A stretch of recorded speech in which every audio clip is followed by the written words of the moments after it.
Before, after the war, whatever that means, Jennifer lays in her bed, wide awake. The monitors and medical machinery around her beep and buzz, and she gazes out of the window. Everything is changing. It's hard to nail down exactly when one knows that things are screwed up, and it's impossible to tell which changes will be permanent. Moreover, a really awkward conversation with a friend is a very clear indication that the universe is not what it once was, at least for Jen anyway. Carol Danvers, Captain Marvel, visits her friend in the hospital with a bouquet of flowers, and as she places them on a table, she tells Jen that she is there for her. Everyone has been through a lot recently, Jen especially, and Carol would just like to extend a hand to her friend. Jen tells Carol that she appreciates the visit, but she just wants to go home. She still has her license, so she is going to join a law firm that she has been looking into. Carol begins to speak, but Jen interrupts her. That is the plan for now, Jen tells Carol. She is going to be fine. She is going to be totally fine. Jen turns her back on Carol until she leaves the room altogether. When she does, Jen is visited by the ghost of Bruce Banner. Jen tells Bruce that she never thought that she would be the kind of person to be visited by a ghost. Or maybe it isn't a ghost. It's hard to tell. Bruce is dead, so that definitely makes it complicated. Bruce tells Jen that in the life they live, they should learn to expect the unexpected surprises. Jen takes the moment to tell her cousin that she has been going crazy. She used to be a superhero, and now all she does is eat pudding and watch Judge Judy. Shouldn't she be doing something at least a little bit super right now? Bruce turns to look at Jen sternly before telling her that everything is going to be okay.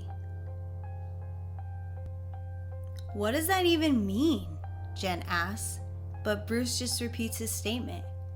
Everything is going to be okay. He has to go now, but she needs to remember that, and to remember that he will always be with her. Bruce walks towards the doorway before immediately being struck by an arrow. Everything is not okay. Jen is not okay. No one is okay. Bruce's body collapses on top of her bed, and Jen scrambles her way out, away from the body and onto the floor. She collapses in on herself, and her eyes begin to glow bright. Code green, a doctor shouts. We have a code green. That's when it changed for Jen. Or that's when she knew for sure that it was more than just being gray. There isn't anything witty or profound to say. It's pain. It's torture. It's empty. It's dark. It's cold. It's angry. Jen rips a piece of medical equipment from the wall and throws it out her open door, and it smashes into the door across the hall, ripping it off its hinges. Jen transforms into the darkness, bones protruding from her joints, eyes glowing green, and a sinister scowl on her face. She tears apart her room, one piece of machinery at a time, until she is the only thing left in the room making a sound. Now, within Maze Brune's apartment complex, Jen plows through a door, shoulder first before rushing down the hallway. She makes her way to the spiral stairwell and looks over only to see a number of vine-like shadowy, viscous tendrils wrapping themselves around the railing. The screws keeping the railing in place begins to unfasten as the tendrils pull a large creature with a gaping mouth and a razor-sharp teeth up the stairwell. More tendrils emerge, piercing through the floor and walls, attempting to surround Jenn where she stands. Jenn begins to run away from the stairwell towards the opposite stairwell that has the mannequins piled up in the front. Jenn leans forward as she lunges towards her destination, splashing the puddle of water seeping out from one of the doorways, barely escaping the grasp of another one of the viscous monsters, and it lunges through the wall, gnashing its teeth at Jenn as she passes. Jenn arrives at the stairwell and begins to climb over the scattered limbs. This reminds her of a woman at the office who uses the stairs because she needs to get her steps for the day. Because exercise is the key to good mental health, she wasn't exactly sure how that could be turned into any helpful information to her at all. Thanks, brain. Jenn ascends the stairs and makes it to the roof of the complex. What the hell is going on? She thinks as she rushes to the edge of the building. She's being chased by monsters, and from the looks of it, jumping off the building is not going to be an option. Maze joins Jenn on the roof, telling her that there is nowhere for her to run.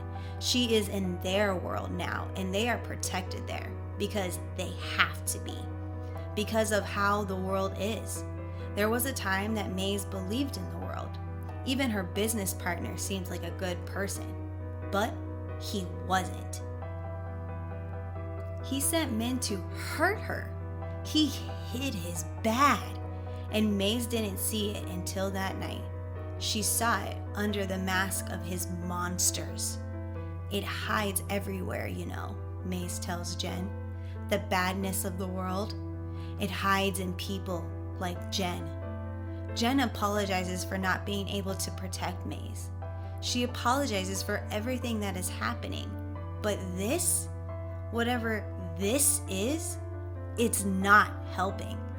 Maze tells Jenn that she doesn't have a choice. They don't have a choice. Outside, the police have confirmed the bodies hidden in the trash were those of officers Stewart and Maxwell. The two were investigating a murder case, and now this. An officer explains to the captain. The captain calls for a 2-block pushback of pedestrians and a full SWAT unit to be brought there, ASAP. By the time the police force arrives, the building is already covered with the black vine-like tendrils. They attempt to ram the door down, but the door is already barricaded from the inside. Maze tells Jenn when they found it, they knew. They knew they were finally going to be safe. It was so small, but Maze helped it grow. They all helped, and now it will help them because the world is a horrible place. Jenn knows that Maze is right. The world is a crappy place to be a lot of the time, but again, whatever this is, people can't just get a gigantic black gooey creature to make it all better. Having monsters fight your battle isn't the answer.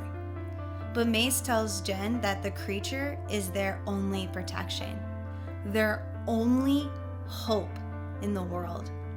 And Jenn counters that there is more. There is hope everywhere you look in the world.